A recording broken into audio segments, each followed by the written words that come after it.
Good morning to all. हमारी जो class चल रही थी एनाटॉमी की, इसमें हमने कल की क्लास में बात की थी कि किस तरीके से शूट एपिकल मेरिस्टेम की पोजीशन के बिहाफ पर हम ये पता लगा सकते हैं कि कौन सा पार्ट जो है वो शूट का डेवलपमेंट करेगा। इसके साथ ही हमने डिफरेंट शूट एपेक्स के रीज़न को लेकर के भी बात की थी कि कौन सा पार्ट जो है, यानी हम ये कह सकते हैं कि शूट का जो डेवलपमेंट होता है उसमें कितने तरीके के रीज़न प्रेजेंट होते हैं, यानी कितने भाग पाए जाते हैं और कौन सा भाग किस पार्ट का डेवलपमेंट करता है, उस बारे में भी हम बात कर चुके थे। आज की क्लास में हम बात करेंगे कि जो भी ये शूट एपेक्स ऑर्गेनाइजेशन हो रहा है, यह एक तने का प्लांट में डेवलपमेंट होता है, एक पौधे में तने का निर्माण होता है, उसके लिए कौन कौन सी थ्योरी वर्क करती है, कौन कौन से सिद्धांत काम करते हैं, तो हम उन सिद्धांतों के बारे में आज की क्लास में डिस्कस करेंगे।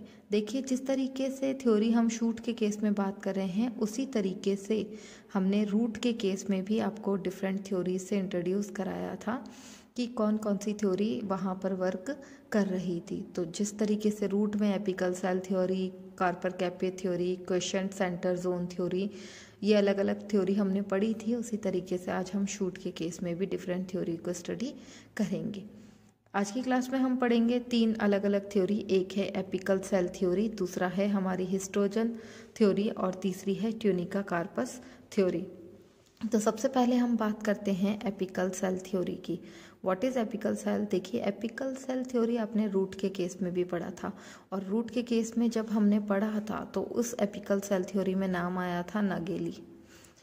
नगेली ने ये थ्योरी दी थी। तो जब आपसे स्पेशली पूछा जाता है कि रूट एपेक्स ऑर्गेनाइजेशन की एपिकल सेल थ्योरी किसने दी है, तो नगेली नाम लिखते हैं। अगर आपसे स्पेशली पूछा जाए कि शूट एपेक्स ऑर्गेनाइजेशन में एपिकल सेल थ्योरी किसने दी थी, तो वो हॉफमिस्टर ने दी थी। और अगर आपसे ये पूछा जाता है कि एपिकल सेल थ्योरी किसके द्वारा दी गई है, तो एपिकल सेल थ्योरी 2 लोगों ने दी हुई है, एक है नगेली और दूसरा है हॉफमिस्टर। तो हमें ये याद रखना है कि हमसे क्वेश्चन क्या पूछा जा रहा है। अगर शूट के केस में पूछा जा रहा है तो आप सीधे सीधे नाम लिखेंगे हॉफमिस्टर। अगर रूट के केस में पूछा जा रहा है नाम दे करके कि रूट एपेक्स ऑर्गेनाइजेशन की एपिकल सेल थ्योरी किसने दी, तो नगेली ने दी। और अगर ये पूछा जाता है कि एपिकल सेल थ्योरी किसने दी है, तो एपिकल सेल थ्योरी नगेली और हॉफमिस्टर ने दी है। तो यहाँ पर देखिए, एपिकल सेल थ्योरी हम शूट के कॉन्टेक्स्ट में बात कर रहे हैं, इसलिए शूट एपेक्स थ्योरी की अंदर जो एपिकल सेल थ्योरी थी वो किसने दी थी? हॉफमिस्टर ने दी थी। हॉफमिस्टर ने, और ये कब दी थी? 1857 के अंदर। तो हॉफमिस्टर ने जब ये थ्योरी दिया था, उस समय उन्होंने भी यही बात की जो हमने रूट के केस में नागेली के दिए गए कंसेप्ट पे बात की थी, वही कि जो भी हमारा मेरिस्टेमेटिक जोन होता है, या जहाँ पर सेंटर मजर जोन या सेंट्रल जोन प्रेजेंट होता है, जहाँ पर मेरिस्टेमेटिक टिश्यू पाए जाते हैं, उस जगह पर एक सेल प्रेजेंट होती है, और वो सेल जो होती है वो टेट्राहेड्रल सेल होती है। और ये जो टेट्राहेड्रल सेल होती है, इसी टेट्राहेड्रल सेल को हम क्या कहते हैं? Apical cell. और इस एपिकल सेल में कंटिन्यूअस डिवीजन होता है, और कंटिन्यूअस डिवीजन कौन सा होगा? पेरिक्लिनल डिवीजन और एंटीक्लिनल डिवीजन। तो एक परिणत विभाजन होता है और एक अपनत विभाजन होता है। परिणत और अपनत विभाजन होने से एंटीक्लिनल और पेरिक्लिनल डिवीजन से सेल का नंबर बढ़ जाएगा और सेल का मास बढ़ जाएगा। यहाँ पर ये सेल लिखा है, ये डिवीजन कर लीजिएगा, ये डिवीजन होता है। तो डिवीजन होने से, पेरिक्लिनल और एंटीक्लिनल डिवीजन होने से सेल का नंबर और मास बढ़ता है, जिससे शूट का डेवलपमेंट होता है। इस डायरेक्शन में भी ये डिवीजन करेगी और इस डायरेक्शन में भी डिवीजन करेगी। कुल मिलाकर के हम ये कह सकते हैं कि ये इस तरीके से विभाजन करती है, ऊपर की up and down, right and left. तो यही एक सेल थ्योरी है एपिकल सेल। और ये सेल जो होती है वो टेट्राहेड्रल पोजीशन पर होती है, चतुष्फलकीय आकार की होती है, जिसमें लगातार पेरिक्लिनल और एंटीक्लिनल डिवीजन होने से कोशिका की संख्या और उसके जो भी द्रव्यमान है, उसका मास, तो उसके अंदर यहाँ पर वृद्धि हो जाती है, उसमें नंबर बढ़ जाता है, जिसके कारण शूट का डेवलपमेंट होता है। तो ये थ्योरी किसने दी थी? हॉफमिस्टर ने दी थी। कब दी थी? 1857 के अंदर। इसके बाद हम हमारी सेकंड थ्योरी पर बात करते हैं। ये सेकंड थ्योरी भी हमारी रूट वाली थ्योरी से मिलती जुलती है। ये थी हिस्टोजन थ्योरी। वहाँ भी हिस्टोजन थ्योरी सेकंड थ्योरी थी, यहाँ भी हिस्टोजन थ्योरी सेकंड थ्योरी ही है। किसने दी थी? हैंस्टीन ने दी थी। वहाँ भी हैंस्टीन ने ही दी थी। और उसके साथ ही सेलुलर डिफ्रेंसिएशन के बिहाफ पर डिफरेंट टाइप का उन्होंने सेलुलर ऑर्गेनाइजेशन बताया था कि कौन सा रेननकुलस type A, B, C, D, ये सब उन्होंने बताया था। तो यहाँ पर जो हिस्टोजन थ्योरी है वो किसने दी? हैंस्टीन ने दी थी। और कब दी थी? 1868 से 70 के बीच में। मतलब कई बुक्स में आपको 1868 मिलेगा, कई पे आपको 70 भी मिलता है।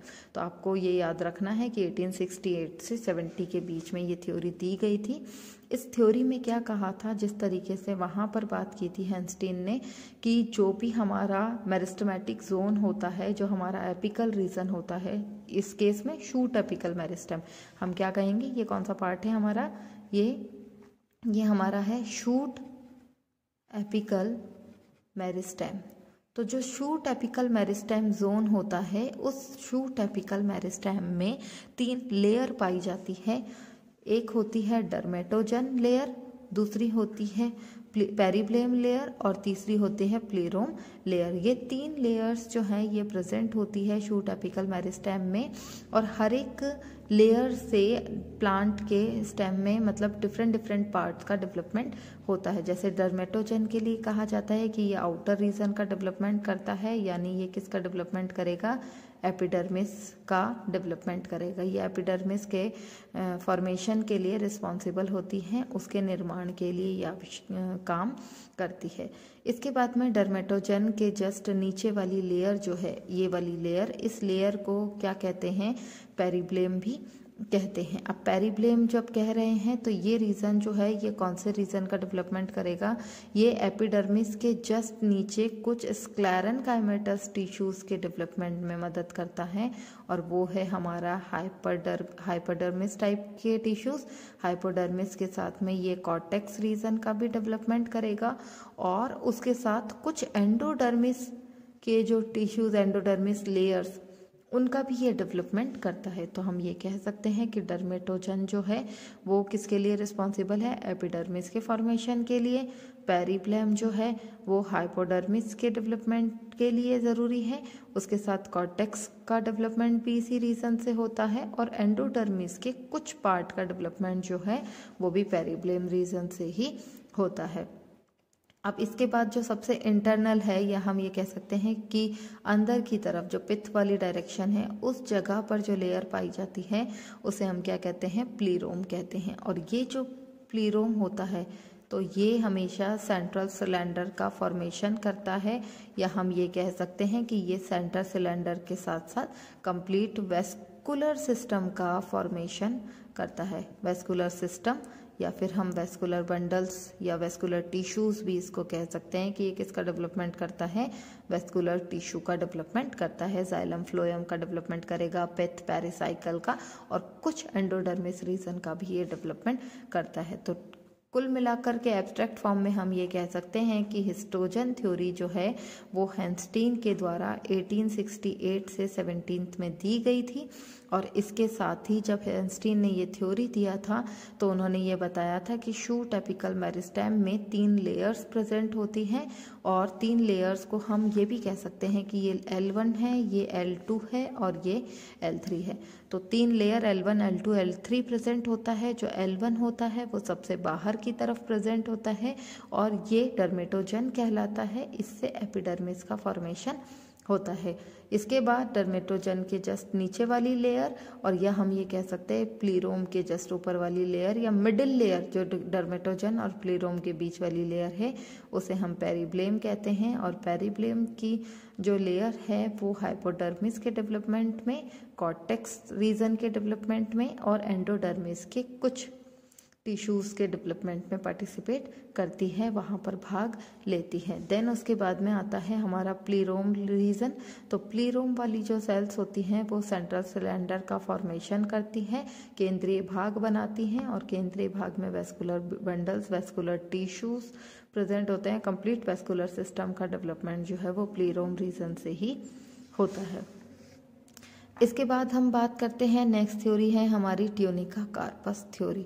ये बहुत इंपॉर्टेंट थ्योरी है। इसके बार बार पूछा जाता है कि ट्यूनिका कार्पस थ्योरी के देने वाले कौन है, इसका क्रेडिट किसको जाता है। तो ये नाम याद रखना है कि श्मिट ने ये थ्योरी दिया था, पहली चीज़ तो ये।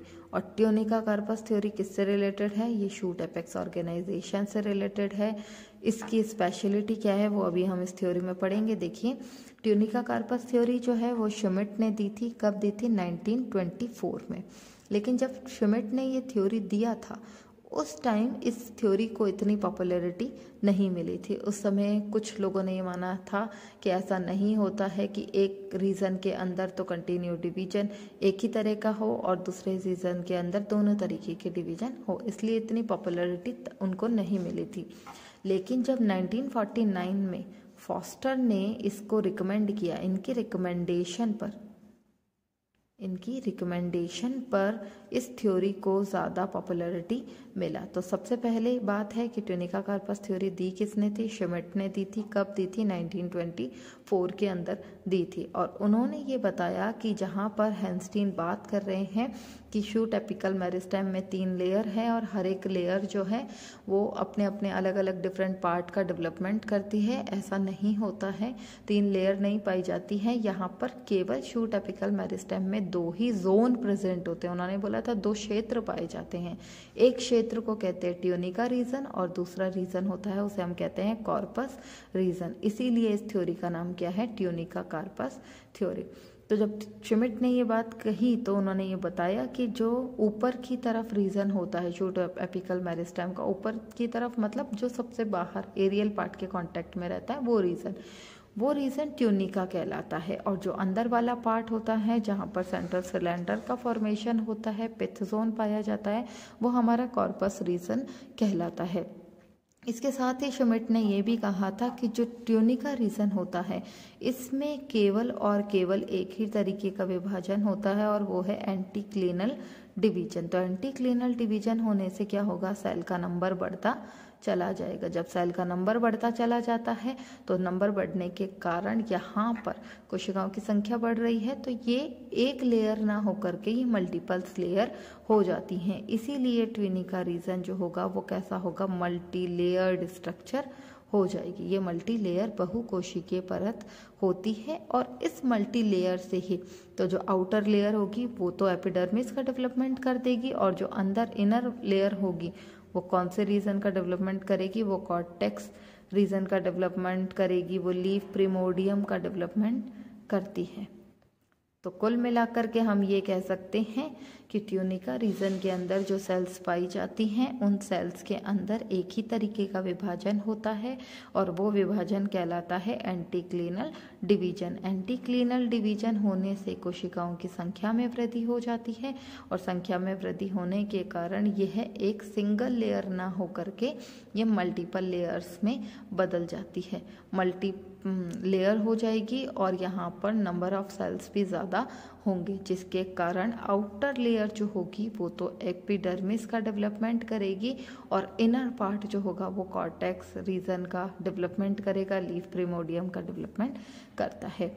इस रीजन के जस्ट बाद वाला रीजन जो है उसे हम कहेंगे कॉर्पस रीजन।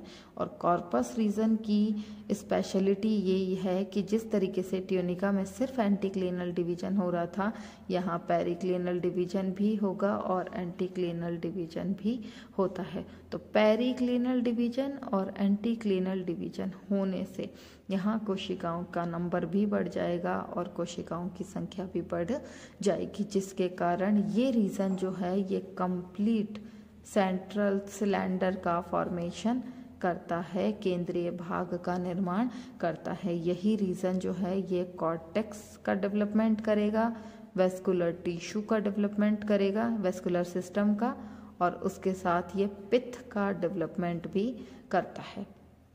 तो कुल मिलाकर के हम ये कह सकते हैं कि यहाँ पर लेयर्स नहीं पाई जा रही है। इस थ्योरी में श्मिट ने ये बात बोली है कि इस यहाँ पर लेयर्स नहीं पाई जाती, यहाँ पर 2 जोन पाए जाते हैं।